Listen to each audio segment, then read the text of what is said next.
प्यारे बच्चों, BMS public school द्वारा चलाई जा रही ऑनलाइन क्लासेस में आपका स्वागत है।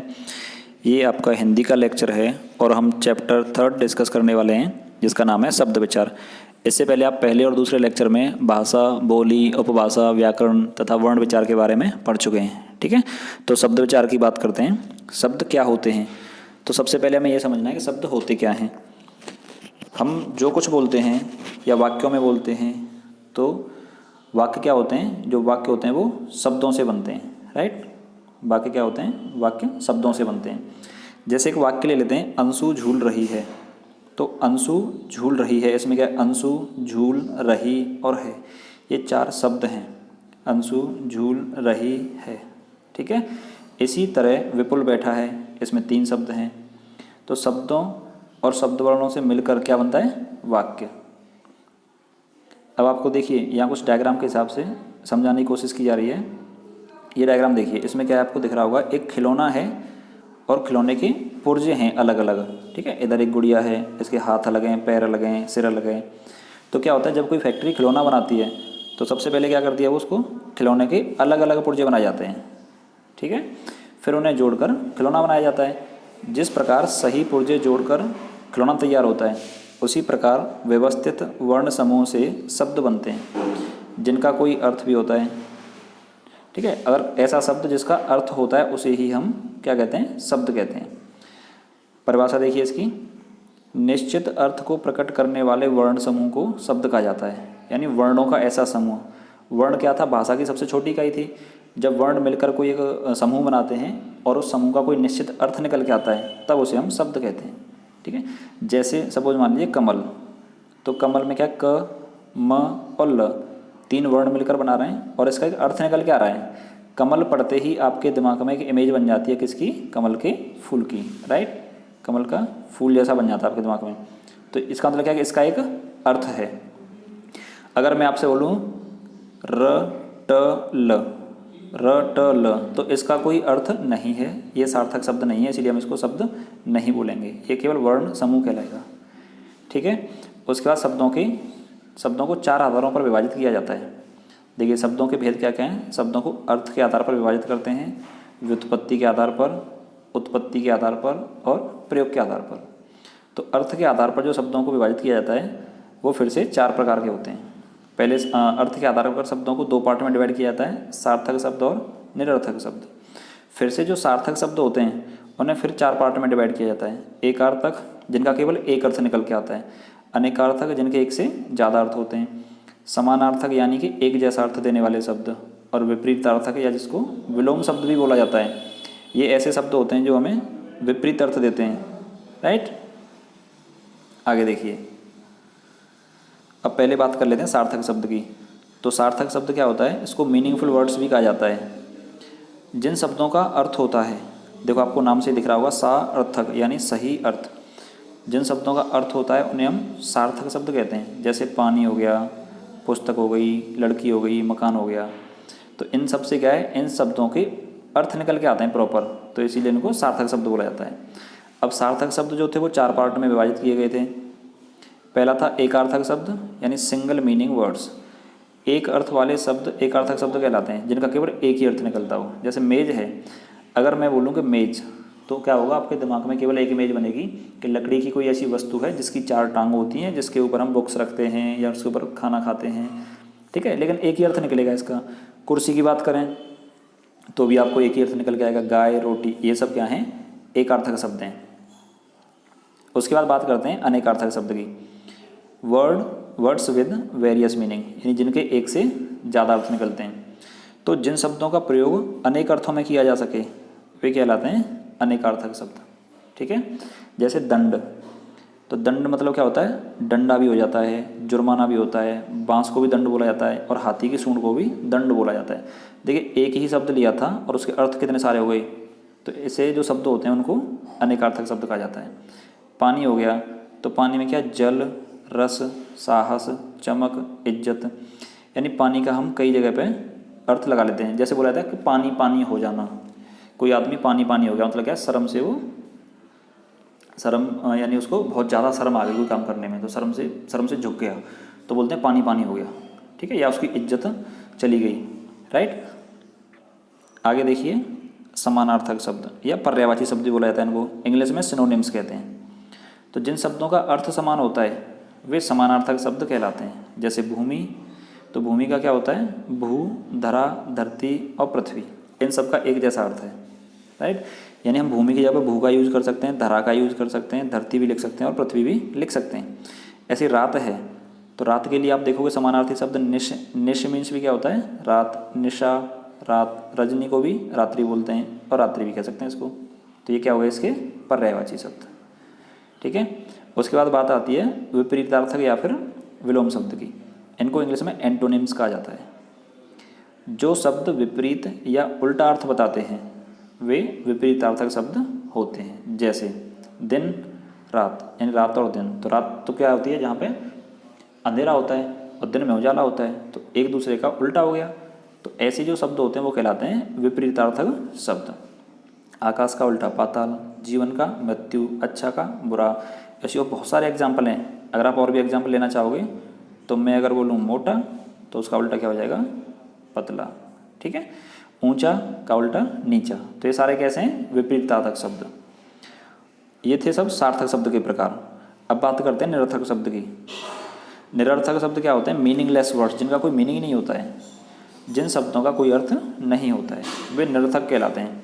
जैसे औंचू, हम, उत्तर, वाना, तो इनका कोई भी अर्थ नहीं है, ये कैसे निरर्थक शब्द हैं। देखिए एक इम्पोर्टेंट यहाँ पे पॉइंट दिया है आपके लिए।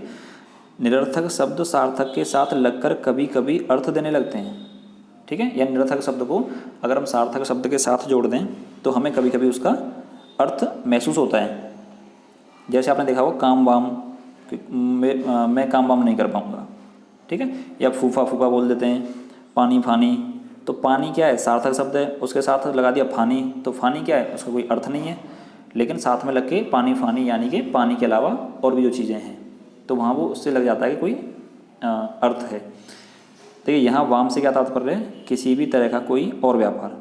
यानी काम तो क्या हो गया, कोई जो काम आप करते हो प्रॉपर, और वाम क्या हो गया, उसके साथ में किए जाने वाले और भी जो काम होते हैं। तो यहाँ पे वाम वैसे तो निरर्थक था, लेकिन सार्थक शब्द के साथ जुड़ के वो उसका एक अर्थ निकल के आ गया, ठीक है। उत्तर, उत्तर, तो यहाँ उत्तर के साथ उत्तर मतलब क्या है, उत्तर से यहाँ तात्पर्य है किसी भी प्रकार बिना सोचे समझे दिया गया कोई उत्तर, राइट। चलिए उसके बाद आगे बात करते हैं हम व्युत्पत्ति के आधार पर। तो व्युत्पत्ति के आधार पर या बनावट के आधार पर इसको बोला जाता है वर्ड बेस्ड ऑन कंस्ट्रक्शन, यानी बनावट के आधार पर। ये दो प्रकार के होते हैं, मूल शब्द और व्युत्पन्न शब्द। तो मूल शब्द जो होते हैं जो मूल रूप से बने हुए हैं, और व्युत्पन्न में फिर दो शब्द आ जाते हैं, यौगिक और योग रूढ़। तो पहले बात करते हैं मूल शब्द की, जिनको हम रूटीन वर्ड्स भी कहते हैं। जिन शब्दों के टुकड़ों या वर्णों का कोई अर्थ नहीं होता है और जो शब्द परंपरा के से किसी विशेष अर्थ के लिए चले आ रहे हैं, उन्हें रूढ़ शब्द कहते हैं। जैसे घर, फल, नल, यानी कोई विशेष अर्थ नहीं है लेकिन परंपरा के हिसाब से वो चले आ रहे हैं। तो इनमें घ, र, फ, ल तथा न, ल का कोई अलग अलग कोई अर्थ नहीं निकलता है, ठीक है। तो ये कहलाते हैं मूल शब्द या रूढ़ शब्द। अब व्युत्पन्न शब्द क्या होते हैं, उनको बोलते हैं ओरिजिनल वर्ड्स, जिसमें यौगिक और योग रूढ़ दो प्रकार से इनको विभाजित किया गया है। तो देखिए दोनों की बात कर लेते हैं। पहला आपका यौगिक शब्द, इनको कंबाइन वर्ड्स बोला जाता है। वे शब्द जो किसी मूल शब्द में अन्य शब्द या शब्दांश, कोई भी दूसरा शब्द या कोई शब्दांश यानी शब्द का छोटा सा अंश, जिसको हम उपसर्ग या प्रत्यय बोल देते हैं। उपसर्ग क्या होता है, कोई भी शब्द है उसके आगे कोई अक्षर या कोई शब्द का छोटा सा टुकड़ा लगा के उसको रिप्रेजेंट करना कहलाता है, तो वो बन जाता है आपका उपसर्ग। जैसे दिन है, राइट। अब दिन के आगे मैं प्रति लगा दूं तो क्या बन गया, प्रतिदिन। अब इसका अर्थ क्या हो गया, रोजाना या डेली, प्रतिदिन। तो इसमें जो प्रति था ये क्या था, उपसर्ग, राइट। तो ये क्या कह रहा था, जो किसी मूल शब्द में अन्य शब्द या शब्दांश जोड़ने से बनते हैं। जैसे सेनापति, तो सेनापति में क्या था, सेना प्लस पति, दो शब्द जुड़ गए। अपमान में अप प्लस मान, तो अप क्या था, एक शब्दांश था, और मान क्या है, शब्द है। मधुरता में क्या, मधुर प्लस ता, तो मधुर जो पहले वाला है वो शब्द है और जो ता लगा हुआ पीछे वो शब्दांश है। ये कहलाते हैं आपके यौगिक शब्द। यौगिक शब्द में उपसर्ग और प्रत्यय का यूज किया जाता है, राइट। अगला है योग रूढ़ शब्द। तो योग रूढ़ में क्या हो जाता है, इनको कंपाउंड वर्ड्स भी बोला जाता है। जो शब्द यौगिक होते हुए भी किसी एक ही अर्थ में रूढ़ हो जाते हैं, यानी यौगिक तो हैं वो लेकिन एक ही अर्थ में रूढ़ हो जाते हैं, वे योग रूढ़ कहलाते हैं। जैसे जलज, तो जल प्लस ज अर्थात जल में पैदा होने वाला, जलज बोला जाता है जो जल में पैदा होता है। परंतु यह शब्द सामान्य अर्थ में प्रचलित न होकर कमल के अर्थ में प्रयोग किया जाता है, तो इसको हम जलज को क्या बोल देते हैं, कमल का पर्यायवाची होता है जलज। तो सामान्य रूप में न प्रदर्शित होकर एक निश्चित रूप में प्रदर्शित हो जाता है। इसी प्रकार दशानन हो गया, लंबोदर हो गया, नीलकंठ हो गया आदि क्या है, योग रूढ़। दशानन किसको बोलते हैं, जिसके 10 आनन यानी 10 सिर थे, तो रावण हो गया। लंबोदर जिसका लंबा हो उदर, उदर मीन्स होता है पेट, तो पेट लंबा किसका था, गणेश जी का, बहुत ज़्यादा खाना खाते थे वो। नीलकंठ जिनका नीलाकंठ हो, अब नीलाकंठ किसका था, भगवान शिव शंकर को बोला जाता है नीलकंठ, क्योंकि उन्होंने जहर पी लिया था, तो उनका जो गला है और जहर को उन्होंने अपने गले में ही रोक लिया था, जिससे उनका गला जो है नीला हो गया था, तो उन्हें नीलकंठ का नाम दे दिया गया था। तो ये शब्द कैसे हैं आपके, योग रूढ़ शब्द। अब बात करते हैं उत्पत्ति के आधार पर शब्द भेद। उत्पत्ति के आधार पर शब्दों को हम 4 पार्ट में डिवाइड करते हैं, तत्सम, तद्भव, देशज और विदेशी। तत्सम शब्द क्या होते हैं, जो संस्कृति से या जो प्राकृतिक रूप से लिए गए हैं, राइट।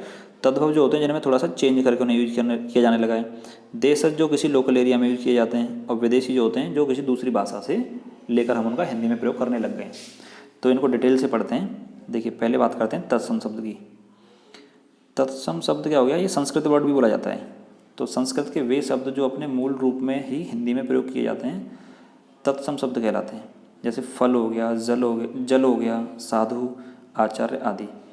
ये शब्द संस्कृत और हिंदी दोनों में एक ही अर्थ और एक ही वर्तनी में प्रयोग किए जाते हैं, समान अर्थ में और समान वर्तनी में प्रयोग किए जाते हैं। और जो तद्भव होते हैं जिनको मॉडिफाइड वर्ड्स बोला जाता है, जिनमें कुछ हम चेंज कर देते हैं। तो संस्कृत के वे शब्द जो हिंदी में कुछ बदले हुए रूप में प्रयोग किए जाते हैं तद्भव कहलाते हैं। जैसे हाथ हो गया, हस्त, हाथ है लेकिन हाथ कैसे बना है, हस्त से। आग है वो कैसे बना है, अग्नि से। दांत है वो कैसे बना है, दंत से, राइट। तो जो मैंने सर्कल किया है हस्त, अग्नि, दंत, ये तो तत्सम शब्द हैं। और इनको मॉडिफाई करके हमने क्या बना दिया, हाथ, आग, दांत, ये तद्भव शब्द हैं। नीचे देखिए टेबल में आपको कुछ तत्सम और तद्भव दिए जा रहे हैं, तो ये आपको याद करने, परीक्षा में यहाँ से क्वेश्चन में पूछे जाते हैं आपसे। ये तत्सम है और ये उनके तद्भव हैं। जैसे अग्नि है, अग्नि का बना दिया आग। उष्ट का ऊँट, दंत को दांत कहते हैं, कर्ण कान को, निंद्रा नींद, क्षेत्र खेत, ये सारे तद्भव हैं जो हमने मॉडिफाई करके बनाए हैं। और ये सब तत्सम है जो संस्कृत से सीधे सीधे लिए गए। ऐसे यहाँ देखिए मयूर का मोर, ग्रह का घर, काक कौआ, दुग्ध दूध, आम्र का आम हो गया, ओष्ठ को होठ कहते हैं, भ्राता भाई, कोकिल कोयल हो गई, सर्प सांप, ग्राम गांव, ये सब कैसे थे, ये सब थे आपके तत्सम और हमने मॉडिफाई करके इनको तद्भव बना दिया। ठीक है, आगे देखिए। अब बात करते हैं देशज शब्द की। देशज शब्द जो होते हैं उनको नेटिव वर्ड्स बोला जाता है। ठीक है, नहीं किसी देश में पैदा हुए शब्द जो होते हैं, ठीक है, जो शब्द इंडिया में ही पैदा हुए और इंडिया में ही यूज़ किए जाते हैं उन्हें हम देशज बोल देते हैं। देखिए देशज का अर्थ है देश में पैदा हुए। ऐसे शब्द जो परिस्थिति एवं आवश्यकता के कारण बने हैं तथा लोक भाषाओं में आए हैं वे देशज कहलाते हैं। जैसे रोटी, पेट, लड़का, भिन्न भिनाना, भौं भौं इत्यादि, ये सब क्या है कि लोकल एरिया में पैदा होते हैं और वहीं पे ये यूज़ किए जाते हैं। विदेशी शब्द जो होते हैं उन्हें फॉरेन वर्ड भी कहा जाता है। जो शब्द अंग्रेजी, अरबी, फारसी, पुर्तगाली आदि विदेशी भाषाओं से हिंदी भाषा में आए हैं उनको विदेशी शब्द कहा जाता है। जैसे स्कूल हो गया, स्टेशन हो गया, स्टेशन, मशीन, गरीब, कमीज, राइट। तो देखिए ये शब्द कुछ दिए जा रहे हैं आपको जो अंग्रेजी भाषा से हिंदी में यूज होने लगे हैं। ये जैसे टेलीफोन है, अगर आप टेलीफोन लिखते हो तो टेलीफोन शब्द है अंग्रेजी का। Doctor, college, letter box, gas, toffee, ये सारे कैसे हैं, इंग्लिश के। तो दूसरी भाषाओं से आए हैं तो इसलिए इनको विदेशी शब्द कहा जाता है। फारसी से देखिए अफसोस, आराम, गोला, सरदार, मुर्दा, दुकान, लेकिन, सूद, ये सब फारसी भाषा के शब्द हैं। ये अरबी भाषा के शब्द दिए जा रहे हैं। अमीर, अक्ल, कदम, दाग, दफ़ा, नकल, मतलब, राय, हाल, हाजिर, हमला आदि। ठीक है, अब ये वाले आपके तुर्की भाषा के शब्द, जैसे कालीन हो गया, कालीन तुर्की भाषा का शब्द है। कैंची, कुली, चिक, लाश, सौगात और सुराग, ये सब क्या है, अरबी भाषा के तुर्की भाषा के शब्द हैं। और आलपीन हो गया, बाल्टी, चाबी, फीता, फालतू और तम्बाकू, ये सब पुर्तगाली शब्द हैं, यानी पुर्तगाली भाषा से प्रयोग में आने लगे हैं ये। अब देखते हैं प्रयोग की दृष्टि से। तो प्रयोग की दृष्टि से शब्दों के जो भेद हैं वो दो प्रकार के होते हैं मेनली। एक तो होता है विकारी और एक होता है अविकारी। फिर से विकारी को क्या किया हमने, चार पार्ट में डिवाइड कर दिया है, संज्ञा, सर्वनाम, विशेषण और क्रिया के विशेषण के आधार पर, संज्ञा, सर्वनाम, विशेषण और क्रिया। और जो अविकारी होते हैं उनको फिर चार पार्ट में डिवाइड किया गया है, क्रिया विशेषण में, संबंध बोधक में, समुच्चय बोधक में और विस्मयादि बोधक में। ठीक है, तो ये सारी चीज़ें, ये जो प्रयोग की दृष्टि से शब्द दिए जा रहे हैं, इनको हम अगले चैप्टर में डिस्कस करेंगे। तो आज के लिए इतना सफिशिएंट है। ठीक है, इसको आप आराम से पढ़िए और उसके बाद फिर जो वर्कशीट आपको दी जाएगी स्कूल से उसको आप करिएगा नोटबुक में। Thank you.